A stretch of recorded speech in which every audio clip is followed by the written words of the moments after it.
ሰሞኑን እዚሁ ሶሻል ሚዲያ እና አንዳንድ ሚዲያዎች ላይ ዞር ዞር ስል አንድ ምስል አየሁኝ። ምስሉም ወይም ምልክት ነገር ነው። ምልክቱም የገዢው ፓርቲ የምርጫ ምልክት ነው የሚል ነገር ነው ያየሁት። እንግዲህ ምርጫ ቦርድ አጽድቆታል አላጸደቀውም አላቅም። ነገር ግን አንዳንድ የብልጽግና ደጋፊዎችና አባላት የስንዴ ነዶ ምልክታቸው አድርገው ሲንቀሳቀሱ በዚህ በሶሻል ሚዲያ ላይ ማቃቸው መማላቃቸውንም ሰዎች አይቻለሁኝና ጥሩ ነው። የስንዴ ነዶ ምልክት ማድረግ እንግዲህ ያው ስንዴ በዓለም አቀፍ ደረጃ የሚታወቅ የሰው ልጅ ከሚመገባቸው የእህል ዘሮች አንዱ ነው። በሰው ልጅ ታሪክ ውስጥም ምናልባትም ከገብስ ቀጥሎ በሺህ ዓመታት የሰው ልጅ ሲጠቀምበት ወይም ከዱር ወስዶ ካላመደ ወይም እያረሰ ከሚጠቀምባቸው የእህል ዘሮች አንዱና ዋነኛው ነው እና እንደዛ አይነት ምልክት ይዞ ወደ ህዝብ መቅረብም መልካም ነው እና ጥሩ ምርጫም ነው። እኔ ከዛ አንፃር ምልክቱን ጥሩ መራጭ ወይም ጥሩ ውሳኔ እንደሆነ በእውነቱ እኔ በኔ በኩል ማረጋገጥ እፈልጋለሁ። ማረጋገጥ ማለት ምንድነው ለማለት እፈልጋለሁ ማለቴ ነው። ማረጋገጥ ሳይሆን ጥሩ መሆኑን አድንቄያለሁ ለማለት ፈልጌ ነው። ይሁንና ሰው ስንዴውን ወይም አንድ ፓርቲ ወይ አንድ ድርጅት ወይም አንድ መንግስት ምልክቱ ስንዴ ስለሆነ ምልክቱ ወርቅ ስለሆነ ምልክቱ ደግሞ አልማዝ ስለሆነ ህዝቡን ሁሉ በአልማዝ ያጌጣል ወይም በወርቅ ያጌጣል ማለት አይደለም።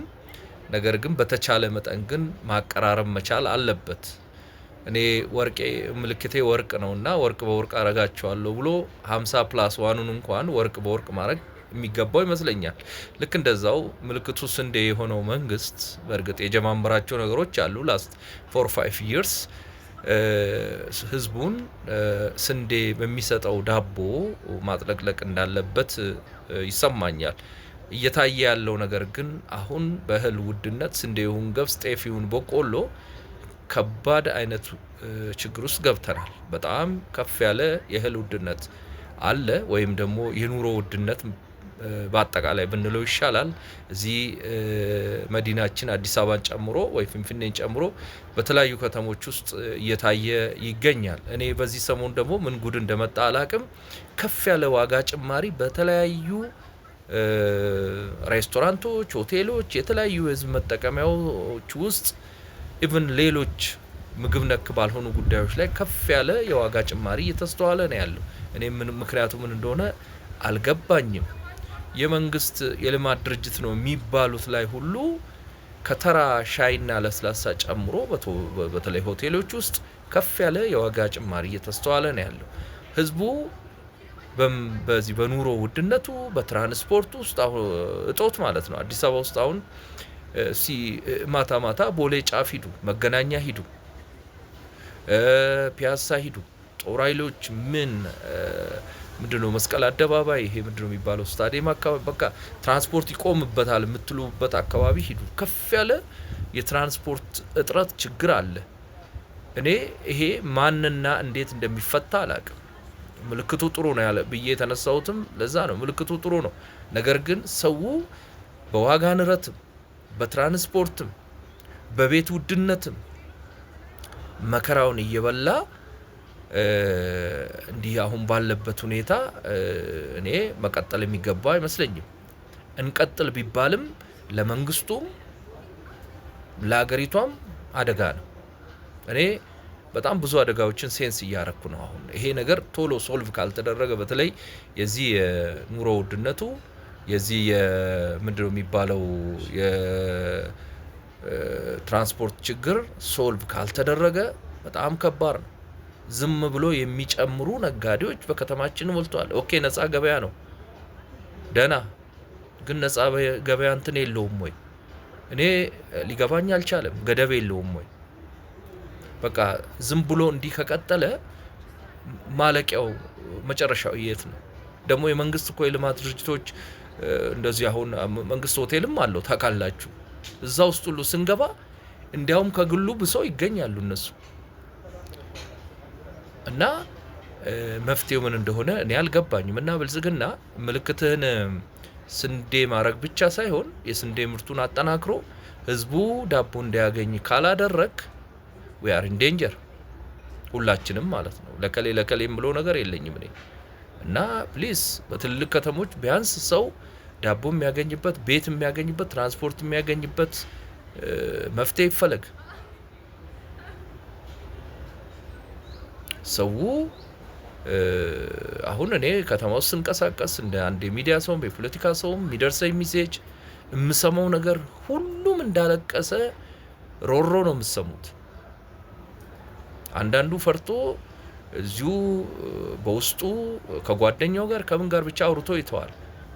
አንዳንዱ ደግሞ በሶሻል ሚዲያም በተለያየ መንገድ ይገልጸዋል።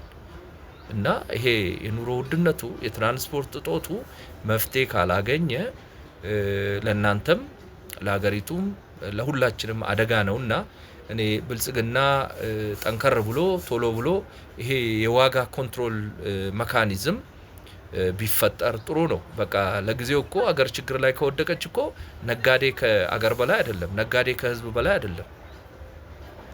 በቃ ወይ ወደ ንግዱ መንግስት ይግባ እንደ ሶሻሊስት ዘመን እና ቀበሌዎች ተመልሶ ይቋቋሙ። የምን ሸማች ቅቢጥርሶ ቢባሉት እነሱ ዋጋ ቢስ ናቸው። በቃ መንግስት ኮንትሮል የሚያደርገው ንግድ ምን በስ ስንቱን እንዴ ሱቅ ሲሄድ ተማሮ፣ ትራንስፖርት ሲሄድ ተዘርፎ፣ ምን ሲሄድ ተዘርፎ፣ እጦቱ ራሱ ገንዘብን ቢኖር በተለይ ትራንስፖርት እንዴ አረ ይሄን ነገር እንደው ከተማ ውስጥ እንትኖቻችሁን አባሎቻችሁና ደጋፊዎቻችሁን በትክክል መረጃ የሚያቀርቡላችሁን አሰማሩና ስሙ። ህዝብ እኮ በጣም በከፍተኛ ሁኔታ እኮ ነው በተለይ አዲስ አበባ ውስጥ የሚያማርር ያለው። እኔ በጣም ስለምንቀሳቀስ በእግሬም በትራንስፖርትም በታክሲ በምናምን በጣም ሰማው ነገር ጥሩ አይደለም። የሚታየውም ሀቅ ይሄው ነው።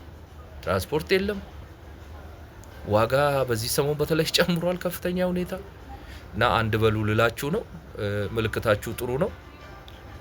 ምልክት ብቻ ሆኖ እንዳይቀር ስራ ብሰሩበት ካሁኑ ለምርጫ ብቻ ሳይሆን ለተግባራዊነቱም እንደተጀመረ አውቃለሁ። በክቡር ዶክተር አብይ የኢትዮጵያ ጠቅላይ ሚኒስትርና የዓለም የሰላም ሎሬት የዚህ የስንዴ ምርት ነገር ግን ወደ ህዝቡ ወርዶ ዳቦ የሚረክስበት መካኒዝም ካልተፈጠረ ቢሊየን ቶን ስንዴ ብናመርት ዋጋ የለውም። ወይም በቴሌቪዥን አይተን ነው የምንቀረው ማለት ነው፣ አየር ላይ ነው የሚቀረው። ይህንን ለማለት ያክል ነው። ሼር አድርጉና አድርሷቸው ወዳጆች። ቴንኪው ገለቶማ፣ አመሰግናለሁ።